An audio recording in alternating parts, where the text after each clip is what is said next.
Cele 24 de vămi ale văzduhului. Vama grăirii de rău unul pe altul, adică a osândirii și a clevetirii. 2. Vama ocărârii și a batjocoririi. 3. Vama zavistiei și a dușmăniei. 4. Vama minciunii. 5. Vama mâniei și a invidiei. 6. Vama mândriei și a slavei deșarte. 7. Vama grăirii de cuvinte deșarte. 8. Vama luării de camătă a vicleșugului. 9. Vama lenevirii și a trândăviei. 10. Vama iubirii de argint. 11. Vama beției. 12. Vama pomenirii de rău. 13. Vama descântăturii și a vrăjitoriei.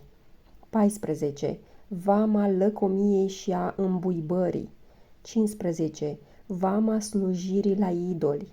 16. Vama sodomiei.